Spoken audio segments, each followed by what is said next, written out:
Damai Tuhan kita Yesus Kristus menyertai kita. Saudara-saudara, kalau kita membaca keempat Injil, kita akan menemukan ada 4 orang perempuan yang semuanya dianggap sebagai Maria Magdalena. Yang pertama, dalam Injil Lukas bab 7 mulai dari ayat 36 sampai dengan 49, Yesus diurapi oleh seorang perempuan berdosa.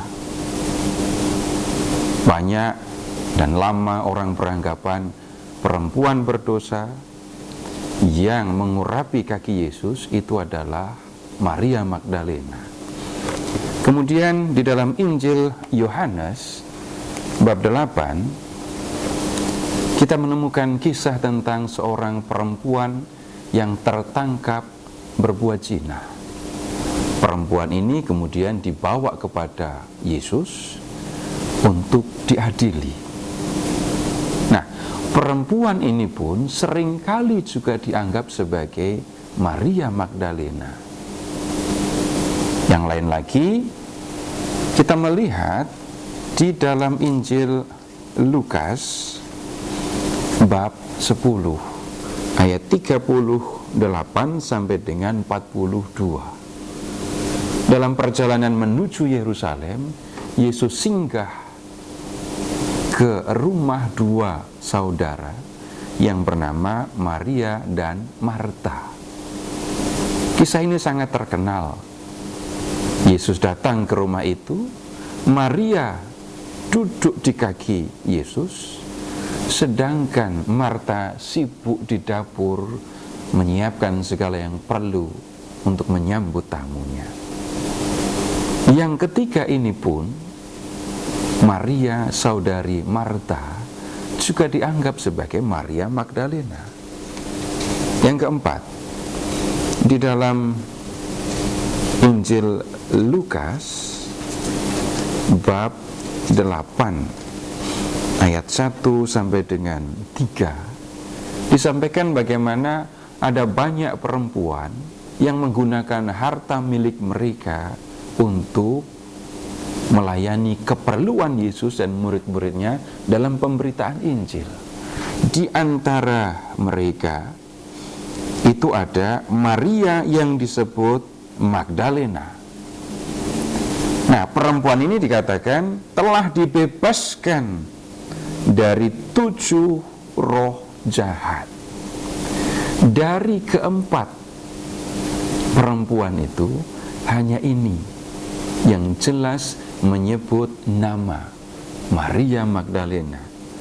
Dan tentang perempuan ini dikatakan bahwa Yesus pernah membebaskannya dari 7 roh jahat. Kemudian dalam keempat Injil, Maria Magdalena itu hadir dalam peristiwa kebangkitan Yesus. Dia termasuk para perempuan yang mengunjungi kubur Yesus untuk membereskan jenazah Yesus. Dan dalam Injil Yohanes, secara khusus Yesus menjumpai Maria Magdalena. Yesus yang sudah bangkit bertemu dengan Maria Magdalena. Maria sempat menganggap Yesus itu sebagai penjaga taman. Dan Maria segera mengenali Yesus setelah namanya dipanggil oleh Yesus. Nah, saudara-saudara, apakah keempat perempuan ini semuanya disamakan? Apakah keempat perempuan ini semuanya adalah Maria Magdalena? Satu orang. Ada lagi yang beranggapan begini, Maria Magdalena dulunya adalah seorang pelacur yang kemudian bertobat dan menjadi pengikut Yesus. Kalau kita melihat kutipan-kutipan dalam keempat Injil yang sudah kita lihat tadi, maka kita harus ambil simpulan yang berbeda. Sekarang kita lihat satu demi satu, mulai di Lukas bab 7 tadi. Yesus hadir di rumah seorang Farisi yang bernama Simon. Simon mengundangnya untuk makan dan Yesus datang. Kemudian dikatakan di bab 7 ayat 37 begini. Di kota itu ada seorang perempuan yang terkenal sebagai seorang berdosa. Ketika perempuan itu mendengar bahwa Yesus sedang makan di rumah orang Farisi itu, datanglah ia membawa sebuah buli-buli pualam berisi minyak wangi. Sambil menangis, ia pergi berdiri di belakang Yesus dekat kakinya, lalu membasahi kakinya itu dengan air matanya dan menyikanya dengan rambutnya. Kemudian ia mencium kakinya dan meminyakinya dengan minyak wangi. Tentang perempuan ini dikatakan bahwa dia adalah seorang perempuan berdosa yang sangat dikenal atau sudah dikenal oleh warga kota tempat Simon tinggal. Dan kemudian Simon pun berkata begini, jika Yesus ini nabi, tentu ia tahu siapakah dan orang apakah perempuan yang menjamahnya ini. Tentu ia tahu bahwa perempuan itu adalah seorang berdosa. Itu yang dikatakan tentang perempuan ini. Tidak ada yang menyatakan di dalam teks ini bahwa perempuan itu bernama Maria Magdalena.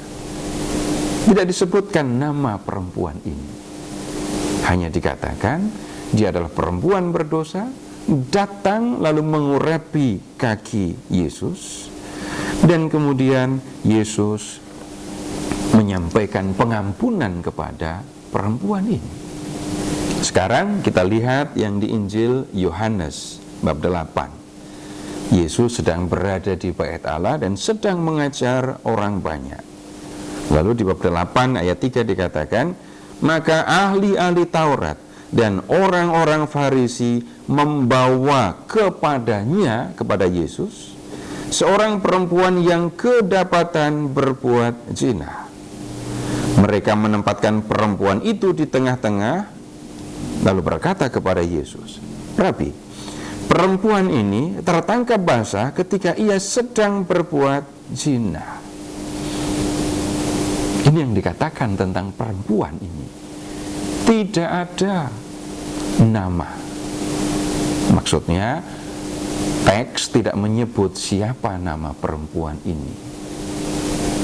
Jadi kita juga tidak perlu memberi nama, wah ini adalah Maria Magdalena.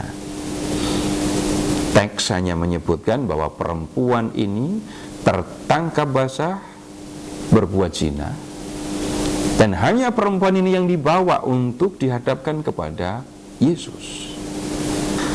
Para ahli Taurat dan orang Farisi membawa kepada Yesus perempuan ini ya, dan kemudian menyampaikan pertanyaan. Tetapi Yesus menolak untuk mengikuti alur yang mereka buat. Dan Yesus hanya mengatakan, barang siapa di antara kamu tidak berbuat dosa, hendaklah ia yang pertama melemparkan batu kepada perempuan itu. Dan pada akhir cerita disampaikan bahwa Yesus berkata kepada perempuan ini, pergilah dan jangan berbuat dosa lagi. Sekali lagi, tidak disebutkan nama perempuan ini. Kemudian kita lihat yang ketiga di Injil Lukas bab 10. Ketika Yesus dan murid-muridnya dalam perjalanan, ia tiba di sebuah kampung.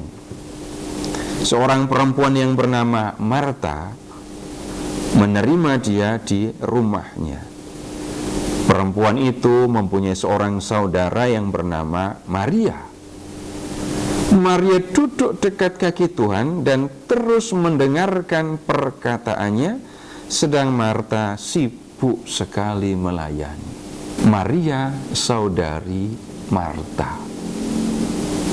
Nah, bisa jadi kita menyamakan Maria dan Marta ini adalah saudari dari Lazarus yang diceritakan di dalam Injil Yohanes. Tetapi kita tidak bisa menyebut bahwa perempuan ini adalah Maria Magdalena, karena hanya disebutkan bahwa dia adalah Maria saudari Marta. Maria di sini duduk mendengarkan Tuhan Yesus berbicara ketika Yesus datang ke rumahnya. Kemudian baru kita lihat yang keempat. Di Lukas bab 8, sekali lagi kita melihat seorang perempuan. Nah, kalau yang di Lukas bab 8 ayat 2 jelas dikatakan bahwa ini adalah Maria Magdalena. Dia adalah seorang perempuan yang datang dari kota Magdala, karena itu disebut Magdalena. Perempuan ini mengalami persoalan yang berat karena dia dikuasai atau dirasuki oleh 7 roh jahat.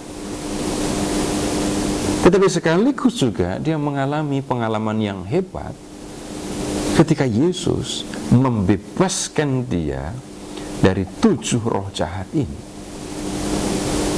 Sekali lagi jelas, hanya ini perempuan yang disebut sebagai Maria Magdalena. Rupanya ketika Yesus mengadakan perjalanan ke Yerusalem, Maria Magdalena bersama dengan beberapa perempuan lain mengikuti Yesus ke Yerusalem. Dan ketika di Yerusalem, rupanya Maria Magdalena bersama dengan perempuan-perempuan yang lain juga hadir dalam peristiwa penyaliban Yesus. Dalam Injil Yohanes bab 19 ayat 25 dikatakan bahwa Maria Magdalena ikut hadir di bawah kaki salib Yesus. Selanjutnya, Maria Magdalena juga ikut dalam penguburan Yesus. Dan ketika Yesus bangkit, Maria Magdalena ikut datang ke kubur yang sudah kosong itu. Dan kalau di dalam Injil Yohanes, secara khusus Maria Magdalena berjumpa dengan Yesus yang sudah bangkit. Nah, saudara-saudara, kalau kita memperhatikan teks-teks yang sudah kita lihat ini, maka selayaknya kita tidak memberi nama kepada perempuan berdosa yang mengurapi kaki Yesus dan perempuan yang tertangkap berbuat zina itu dengan nama Maria Magdalena, karena dengan jelas teks tidak menyebut nama perempuan itu. Demikian juga Maria saudari Marta tidak bisa disebut sebagai Maria Magdalena. Maria Magdalena adalah seorang perempuan yang memiliki kedekatan dengan Yesus karena mengalami pengalaman yang hebat, dibebaskan dari 7 roh jahat. Dan kalau kemudian di dalam peristiwa kebangkitan Yesus, Maria Magdalena dapat langsung mengenali Yesus hanya ketika mendengar namanya disebut, hal ini sudah cukup untuk menunjukkan bahwa Maria adalah seorang yang sangat dekat dengan Yesus. Dengan memperhatikan teks-teks di mana muncul perempuan, 4 perempuan yang semuanya dianggap sebagai Maria Magdalena, dan kita melihatnya satu demi satu, ya semoga kita bisa membaca teksnya dengan lebih jelas, dan kemudian tidak terus menuduh bahwa Maria Magdalena adalah seorang perempuan berdosa, seorang pelacur, seorang yang berzina, tetapi memandang dia sebagai seorang yang pernah mengalami pengalaman pribadi dengan Yesus, dan kemudian begitu akrab, begitu dekat dengan Yesus. Bahkan setelah kebangkitannya pun Tuhan Yesus secara khusus menjumpai dia.